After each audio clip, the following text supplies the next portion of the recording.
Your baby.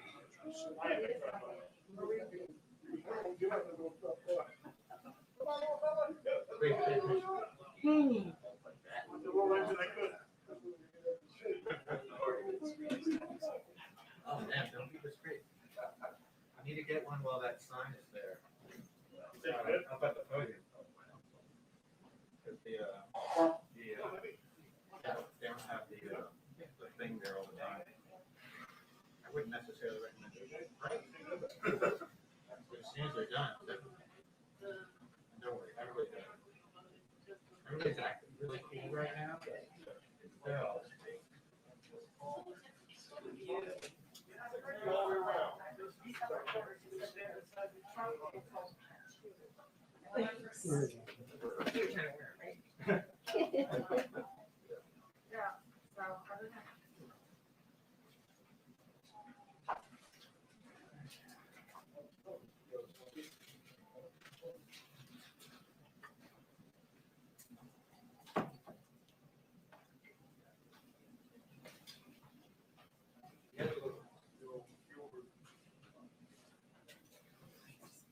what you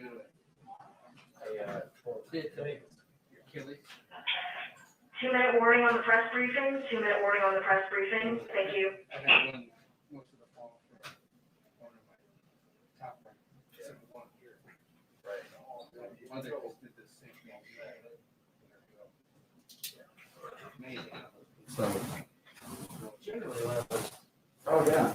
Really like sun all around a little bit. Yeah. Yeah, definitely. Walk on the roof. Yeah. But it's the ultimate answer would say, yeah. Solution for right now.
Hi, everyone.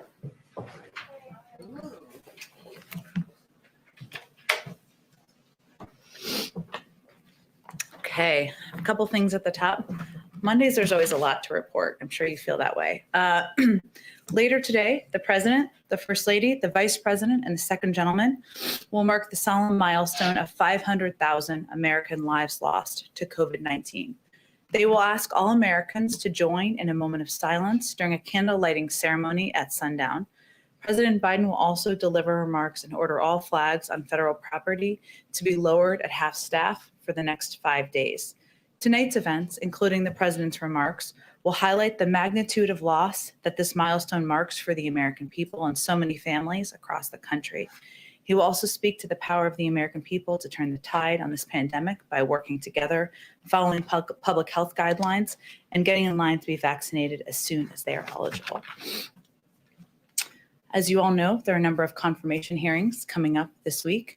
Almost 500,000 Americans. And as we look at these, we're looking at it through the prism of the fact that almost 500,000 Americans, as I just noted, have lost their lives to this cruel pandemic. Tens of millions have lost their jobs. Families can't put enough food on the table, and millions of children need their schools reopened. And central to the all hands on deck response we're executing from the Biden-Harris administration is having qualified, experienced, and groundbreaking nominees installed as quickly as possible. And we want to thank, of course, the Senate for the steps they are taking. They have taken, I should say, over the last few weeks to support and confirm, often with large bipartisan votes, many of our nominees.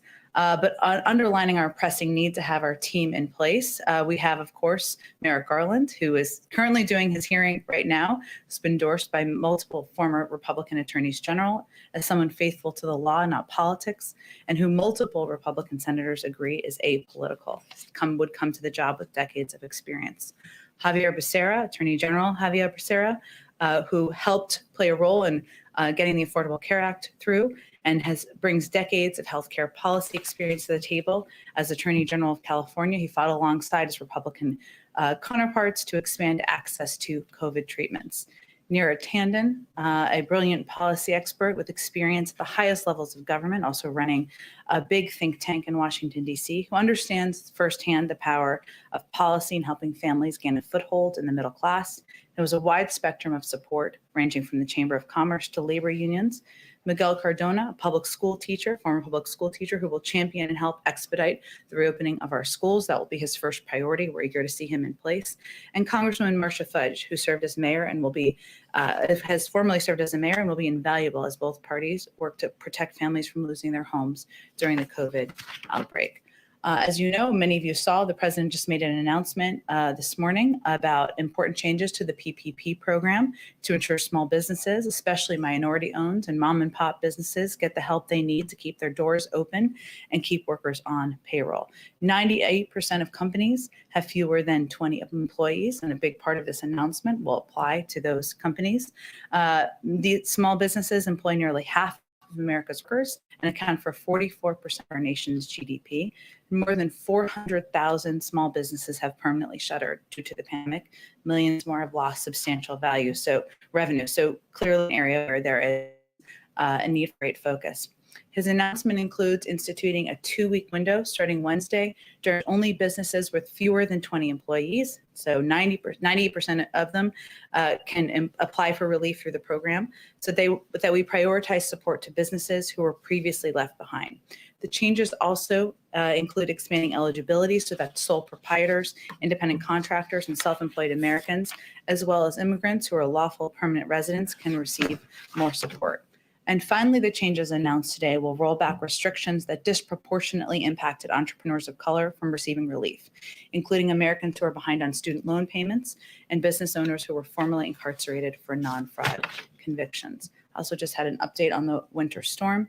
On Friday, the president approved a major disaster declaration, as many of you know, for the state of Texas, including public and hazard mitigation assistance for all 254 Texas counties. In that declaration, 77 Texas counties were approved for individual assistance, which allows for uninsured property owners to seek federal assistance if their home is damaged by burst pipes caused from freezing weather. More counties will we expect more counties to be added as more work is done to evaluate need, and that's a reflection of FEMA's initial evaluation. In the meantime, the president has asked FEMA to do everything it can to rapidly distribute aid to the state of Texas. So far, more than 1 million meals have been shipped to Texas. More than 4 million liters of water have been shipped to Texas. The Department of Defense fixed wing aircraft continue to deliver water in bulk to multiple locations in Texas. They've completed 9 missions so far, with an additional 10 missions planned for today. 69 emergency generators and more than 120,000 blankets have been delivered to Texas. And over the weekend, Homeland Security Advisor Liz Sherwood Randall, National Economic Council Director Brian Deese, Governor Abbott to update him on the broad federal effort the president has requested to support citizens of the state in coping with the impacts of the storm and, of course, the recovery from here. Last but not least, where's Deborah Saunders? She's in the back. Oh, there she is. Okay, so I'm going to, I want to take a moment to recognize that milestone in the briefing room. Today is her last day in the print pool and potentially her last day in the briefing room, although you're, of course, welcome back. And even though she's leaving the White House press corps and full-time reporting, I know she's going to be writing some columns, and I have a feeling we'll be hearing from her quite frequently. So congratulations on covering the White House for 4 years. As many of you know, that is not for the faint of heart. So let's start with your questions. First burnout, but I won't be your last. Yeah, that's right. That's fair. So I want to start with a housekeeping question. Oh, okay. Well, we'll just go to you. We'll go to you, Deborah. Go ahead. Thank you so much. This morning I saw there was no marine out front in the front door during the 9:45 briefing. And I asked lower press. Lower press says, we don't have to have a marine out front when the president is in the Oval Office. And I've been getting emails and questions ever since I filed that pool report. If there was no marine out front, does that mean that the president is not in the Oval Office? The president was in the Oval Office this morning, working, receiving the PDB, and all the things that you're aware of from the schedule. There hasn't been a change of policy. If there's no marine there, that doesn't mean anything. Again, I mean, I could certainly talk to them about the specific circumstances of this morning, but I can report to you that the president was in the Oval Office and the policy that's long been in place continues to be in place. People are fascinated by this. I have two quick Nevada questions. Okay. One, does the president have a position? There's a bill in Nevada to get rid of the caucus and make it a primary. And there's a hope that Nevada's going to be first. Nevada's going to be first. So could you please tell me, does the president have a position on that? There's plenty of time for politics. The president's been in office for a month. I'd refer you to the DNC and others who will lead that process moving forward. Do you have a position on renaming McCarran after Harry Reid? Well, the president is a big fan, close friend of Harry Reid, worked with him closely on a number of important issues, including getting the Affordable Care Act through. As I understand it, it's passed the local legislature, I believe, and it's now through, or the local, where it needs to pass locally, I should say. And it's now being considered by the FAA, so I would refer you to them. One last question Okay. about the way Washington looks right now. Mm-hmm. There are fences everywhere. We have National Guard. What's the president's view? What's the administration's view about how long it's going to keep going on like this? And why is it going to continue, it looks like, into March? Which piece are you referring to? National Guard. I'm talking about all the fences that are around here. Mm-hmm. There are fences around Capitol Hill.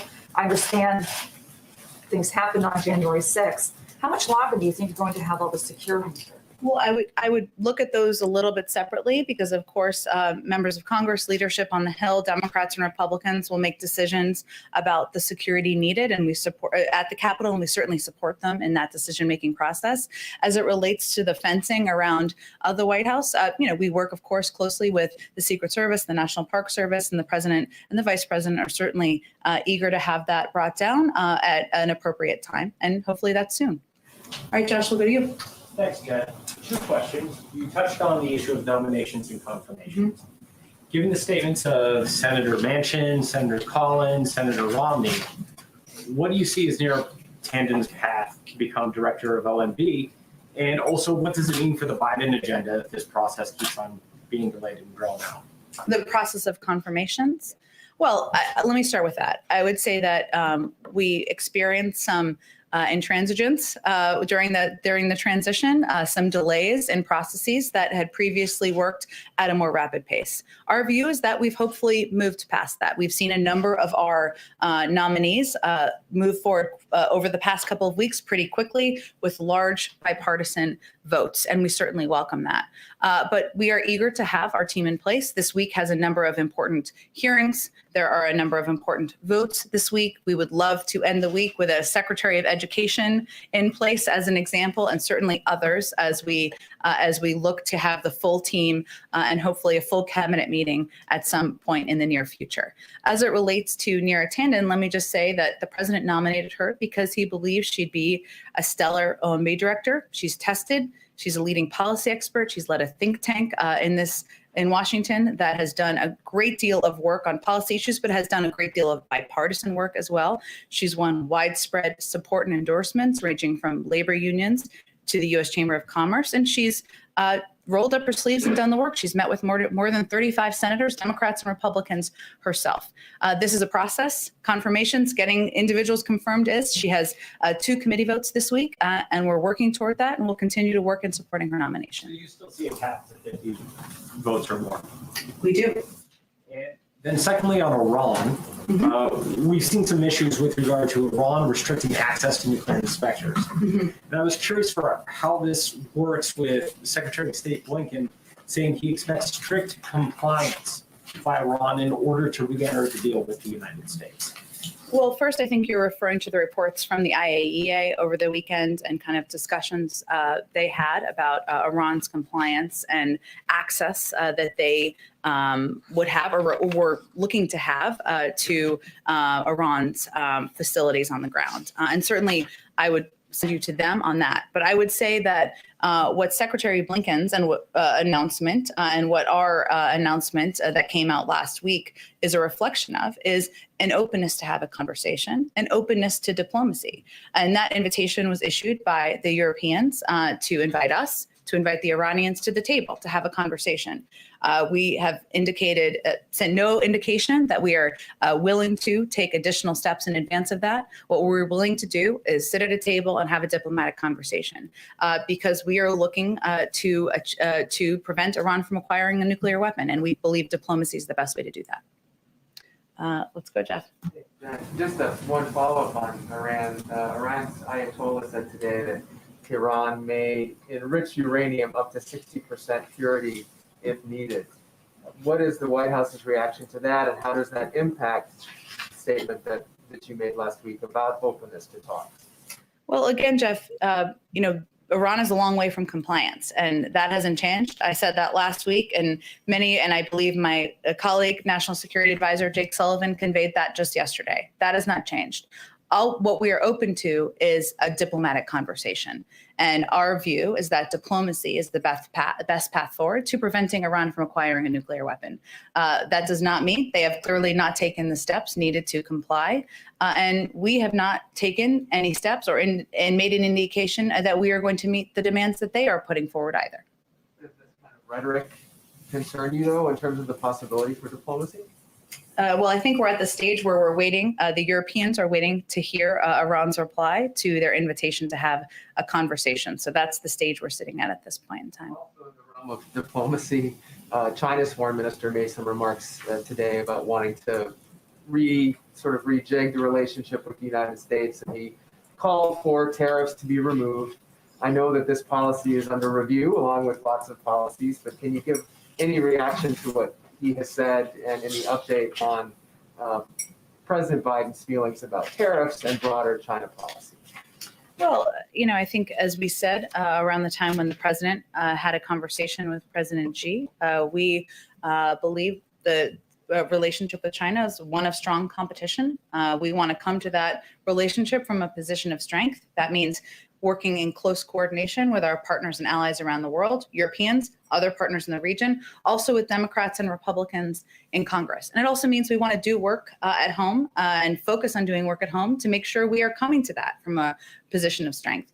As you noted, there's, of course, a review of our tariffs and the tariffs that were put in place. I don't have any update on that at this point in time. One last thing, I wanted to follow up on what Josh asked you about Neera Tanden. You said that the White House still sees a pathway. Without Senator Manchin, what is it? Well, again, I think she needs the majority of votes in order to get through and be confirmed as the OMB director, and that's what we're working toward. Go ahead, Ed. In that vein, beyond your candidate, is the White House certain that all other cabinet nominees have the support of all members of the Democratic Party? Well, I don't have a whip count for you here, but we take nothing for granted. And part of our effort is not just reaching out to Republicans, which we certainly are doing, and all of our nominees do as well, but also ensuring that Democrats who have questions, who have any concerns, have their questions answered too. And we take nothing for granted in pushing forward with our nominees. In opposing your candidate, Republicans and at least one Democrat have said they expected more from the president's nominees in the vein of uniting a divided country. What's your response to that specific criticism that they have leveled, that she spent years stoking that divide on the air and online. Well, here's what I can convey about her work as somebody who ran CAP, the Center for American Progress. She worked with partners across the ideological spectrum to develop consensus solutions to addressing the federal tax code, to improving access to high quality educational opportunities. They partnered with AEI in that effort. She worked with led the effort to work with FreedomWorks and others on the R Street Institute on making progress on criminal justice reform. And again, she met with 35 members of the Senate, including Republicans. So she is willing and eager to meet with people who agree with her, of course, but also people who disagree with her. And what she brings to the table is not only decades of policy experience, but an expertise and leadership, again, of a major think tank in this city, but also somebody who has lived experience. You know, she grew up as the daughter of a single mother, somebody who benefited from many of the programs that she would be tasked with determining the recommendations on funding for. So she has a record of working with members of both parties or views from both parties, and we have no doubt she would do that as budget director. On the COVID bill, the President talked a little while ago about it and noted that there are some concerns about the size of the price tag and asked, what would you cut? Would the White House be okay if it went north of $1.9 trillion for whatever reason? Well, I think the president proposed the $1.9 trillion size because he felt those were the components that were needed to meet the moment we're facing. And certainly, he looks to Congress to negotiate through what can be added or subtracted from that package. But he had the key priority components in it because that's what he felt would meet the moment. That's what health and economic experts were telling him. But I don't have anything more for you beyond what he proposed. And real quick on Iran, specifically the hostages that they're holding. Jake Sullivan said yesterday, we've begun to communicate with the Iranians on this issue. They later clarified it's not with Washington directly. So can you just clarify, is this being done through the Swiss or through other European officials instead? We have a range of means of communicating with the Iranians. And we certainly raise American citizens who are being held in Iran through those channels, but I don't have anything more specific for you. So there's nothing direct going on as far as you know between the United States and Iran? Again, we have a range of channels that we navigate or communicate through, direct and indirect, but I don't have anything more specific to lay out for you. Go ahead. I just want to go pick on what Ed was saying here. Sure. The president just said that he sort of seemed to put the ball on Republicans' court. He said critics are saying that the plan is too big. What would you have me cut? What would you have me leave out? What is he willing to cut? Is he willing to leave out? And what specifically is the ball? If they're going to come to the table and make some offers, what's the negotiating topic? We'll see what they offer. What has been offered to date was a proposal of about $600 billion, which falls far, far short of what is needed at this point in time with dual crises that the country is facing. He was making the point, and he did something similar in his remarks on Friday, that, this is a difficult time the country is facing. That's why 400 mayors have come out and said they support this package. That's why Democratic and Republican governors have come out and said that. Business leaders, others. That's why the majority of the American people support it. So the point he's making, he wasn't offering a negotiation. He was making the point that the key components of this bill are addressing the crisis we're facing. So would you cut funding for schools? Would only half of the schools that need funding get funding? Would only half of the people who are uninsured deserve to direct checks? Should only half of them get them? The point he's making is that the size of the package is a reflection of the size of the crisis. And you mentioned at the top of your remarks the grim milestone that the country is facing today with these 500,000 deaths. As the country is in this moment of reflection, 100,000 of those Americans have died within the last month. What reflections is this White House having on the last month? As we ask as a country, could more have been done? As Dr. Fauci said today, it didn't have to be this bad. Could more have been done in the last month also? Well, I think we, inherited a circumstance where there were not enough vaccines ordered. There were not enough vaccinators available to vaccinate Americans, and there were not enough places for people to go to get those vaccines shot into their arms. And, you can always look back and say, we wish we would have done this better. We wish the storm wouldn't have come. But our focus is on building out of the hole that we inherited and ensuring that we are taking every step necessary, every step possible to reach people in their communities, to tap into the manufacturing sector through the DPA, to communicate effectively about eligibility. And that's what our focus is on at this point in time, the path forward. Go ahead, Caitlin. A few questions for you. One on the COVID relief bill. Senator Bernie Sanders said he does believe that the parliamentarian is going to rule that $15 minimum wage can be in there. But given two Democrats have said they do not want it in there and they don't want to vote for it if it's in there, if they rule that it can be in there, does President Biden still want it included? Well, the president would not have included an increase in the minimum wage if he did not want to see it in the final package. And certainly we are in close touch with Senator Sanders and his team, and we hope that he's right and that it is included in the package. But we'll see what the parliamentarian says. That process, as you noted, Caitlin, is underway now, the bird bath, as they call it, my favorite term of the week. And we'll see what comes out on the other end. And then what it looks like for members of Congress and who have expressed support or opposition to it, they'll have to make a decision at that point in time. But the stage we're at right now is it needs to go through the parliamentary process. Okay, Mayor Tandon, you talked about how you believe, the White House believes she is qualified for this job. You talked about her past experience, but the specific criticisms that we're getting from these people who are saying they are not going to vote for her is that Mitt Romney said he is critical of extreme rhetoric. Susan Collins says she's demonstrated exactly the kind of animosity President Biden pledged to transcend. Manchin said he's worried that her statements will have a toxic and detrimental impact on the working relationship that they're expected to have with the budget director. So does the White House believe that her past statements are inflammatory? Well, Caitlin, the president would not have nominated her if he did not think she would be an excellent OMB director.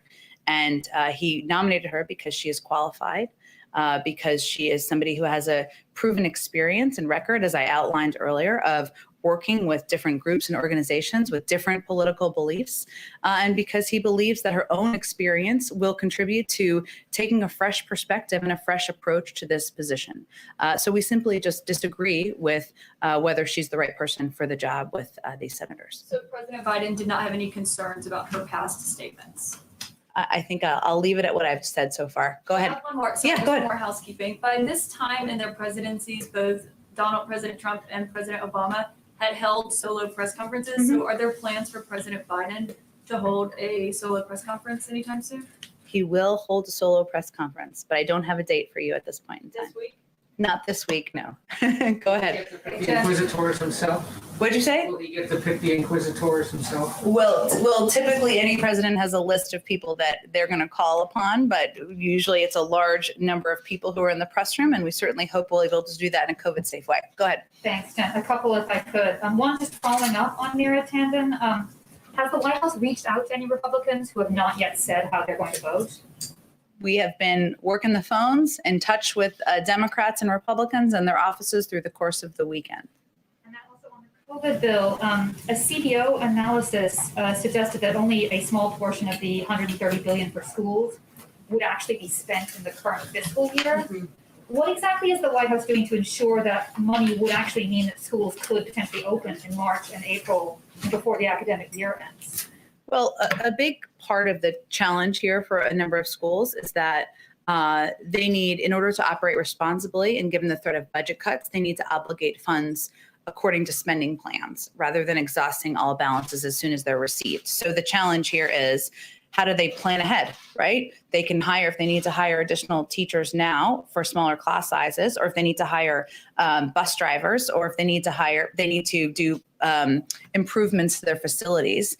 They want to be able to know, understandably, just like any business or company, that they will be able to employ teachers next year and the year ahead. So that's why this funding is so essential, is because they need to be able to plan ahead so that they can make the improvements now, do the hiring now. Go ahead. Thanks, Jen. Just quickly on Iran, have there been any progress in learning whether Iran is going to come to the table and sit down? I mean, any word, privately, back channels, any progress on that note? Where it really stands right now is the Europeans issued the invitation and they're waiting for a response from the Iranians. So I don't have anything more to read out beyond that. Just building on what Caitlin was saying, I mean, the president, he said that there was going to be a new tone in Washington. Obviously, Manchin, Collins do not feel that this is a new tone. So how does the president kind of square that, saying that he does want a new tone? We're going to have a new language, no respect for everyone, and this, fire on the spot kind of policy, he said. Have you asked Senator Manchin and Senator Collins about whether they think President Biden has a new tone? Well, I mean, I think Senator Manchin and Senator Collins have said that they have concerns about her tweets and her language. And we disagree on whether she is the right choice for OMB, to lead the OMB. But that is a bit of an overstatement to suggest that anyone, and you should ask them, and unless you've had interviews with them, then please speak up and convey that to us. But they both have had regular conversations with President Biden. We look forward, let me finish. We look forward to working with them on a range of priorities and issues, whether it's the American Rescue Plan, whether it is immigration, addressing the outdated immigration system, whether it is foreign policy issues. And he'll continue to engage and have discussions with a range of senators, including people where he has And I disagreements. think that's fair, but I think the question is the president okay with the language and rhetoric that Neera Tandem has used in direction of other members of Congress, including some Democrats and especially Republicans? I think the fact that the president nominated her to lead the budget, to be running OMB, reflects his view that she's the right person to be in his cabinet, to lead be overseeing the budget, and that her qualifications, her history of working across the aisle with people from different groups who have different points of view, is a reflection of how she would do that role. Can I ask you about some members of Malcolm X's family have made public that a letter that they said was written by a deceased police officer that stated that a New York police department and FBI may have been behind the 1965 killing of the activist. I just wanted to know, does the administration think that this is something that should be looked into? I have not seen that letter. If you want to provide it to us, I'm happy to have the right person look into it after the briefing. Can I ask one more question? Sure, go ahead. Saudi Arabia. Sure. Thank you so much. President Biden, you noted that he does not plan to speak with the Crown Prince. But I wanted to ask, what does that actually mean? I mean, the president has obviously called for accountability for the murder of journalist Jamal Khashoggi. But how is the relationship actually going to change? I mean, is this just symbolism? Are we going to have some concrete changes that demonstrate this accountability? Well, what I conveyed last week when we talked about this a little bit is that we are certainly recalibrating our relationship with Saudi Arabia. And part of what I mentioned was that we will have officials communicate from counterpart to counterpart. And that means, as you may know, last week, the Secretary of Defense had a conversation with MBS, and that is the right counterpart to counterpart. We expect the president will have a conversation with the king at an appropriate time. But there are other components, as you know, of our relationship, including the fact that the president, unlike the last administration, is not going to hold back in speaking out when he has objections, concerns about issues related to human rights, freedom of speech, any other concerns he may have about the way things are being run. At the same time, there's an important role we can play in relationship as it relates to the threats that come into the Kingdom of Saudi Arabia from actors in the region. And that is a relationship that we will continue to work with them on. Go ahead. Tonight, President participating in the memorial for COVID victims. Is there any discussion about a more permanent memorial, something that would kind of honor their memory, long term? It's a great question. I don't have anything to report out for you, but I'm happy to check with our team and see if that's under consideration. And as you noted, I mean, tonight, obviously, he and the vice president, they will be commemorating of the lives lost, the many hundreds of thousands of families who have been impacted by the lives that have been lost from the pandemic. Something he also did just a month ago around the inauguration. And so clearly, and these remarks I would convey are not, he will not be providing an update on progress. This is to really have a human moment and a moment to remember the people who we've lost over the last year. But I'm happy to talk to our team if there's anything like that under consideration. Previously, you mentioned that there were concerns about how difficult it is to get a vaccine shot. It's hard to sign up for these things, and that the government was looking into making this easier. The White House, the federal government is looking into this. What progress has been made on that? What is under consideration for how the federal government could step in this situation? Well, we've taken a number of steps, including working to open several community health centers that are in people's local communities, and the health and medical experts who are working at these health centers often know the people in their communities and they're trusted by the people in their communities. We also have been working with pharmacies and have several dozen pharmacy partners across the country.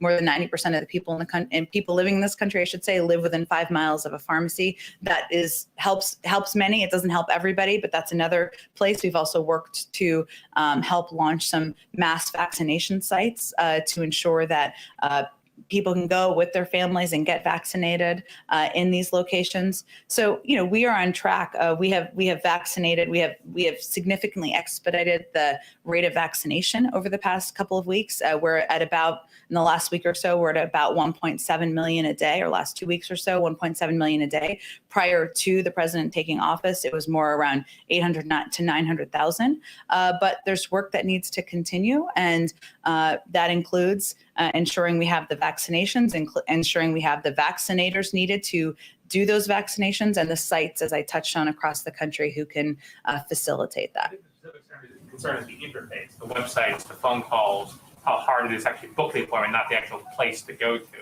Well, the place to go to is a huge factor in that, because a community, but this is something we've done a lot of work and research on, a community health center that's located in the middle of a community where people know to go to for basic health care, for for questions about their kids, for pediatric appointments. That's a place that's trusted in their community. So it's important that those are places that are open now in a range of communities across the country.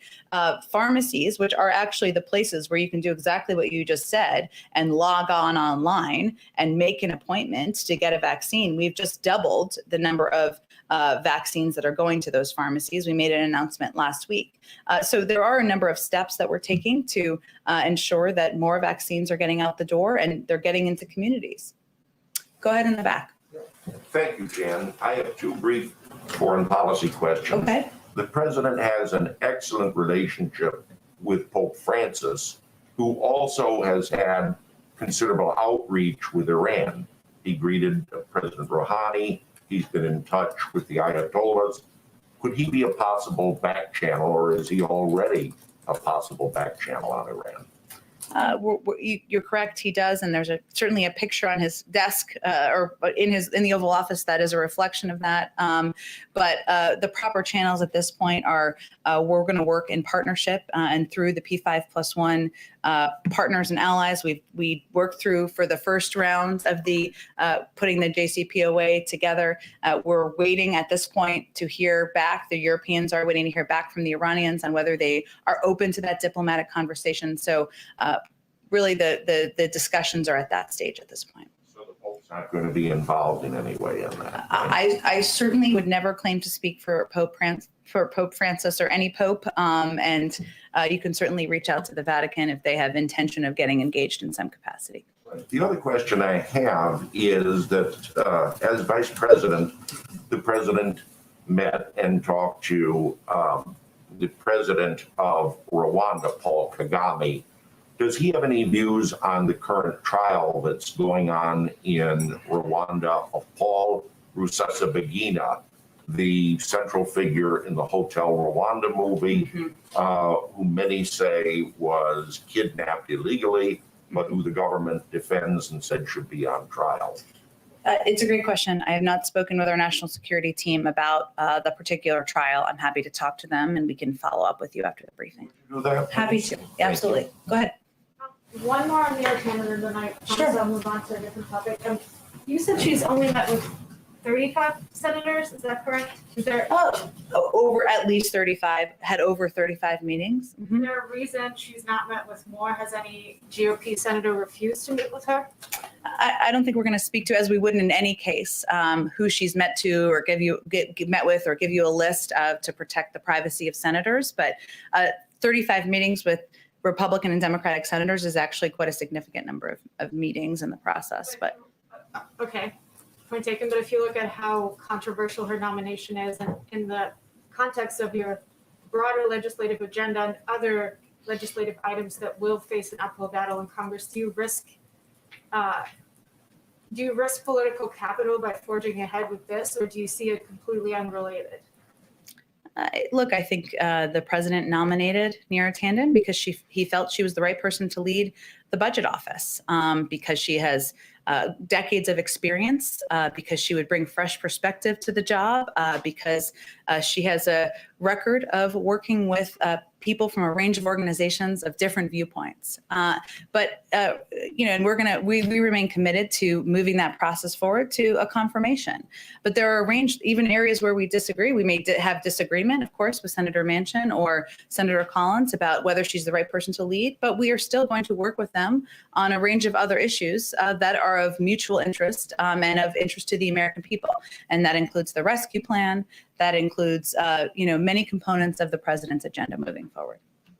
Same Go on ahead. that one, or- Oh, Sorry, so go ahead. one more. Go ahead. One other one, semiconductor shortage, I asked about it 2 weeks ago or a week ago now. Brian Deese and Jake Sullivan, I think, are working on this, and there was outreach to the Taiwanese and other countries. Do you have any update on responses that you got from these countries on how to fix it? And I know you guys also acknowledged there is no short-term fix, but something in the medium term, since it is really impacting a lot of businesses. Absolutely, and there's been outreach to the manufacturing sector and companies as well to discuss the impact of the shortage. You mentioned the letter that was reported that Brian Deese, our NEC director, sent to Taiwan. There has been a lot of outreach to international partners as well as we work through this issue. But I expect we'll have more in the coming days to share with you on the next steps here. Go ahead.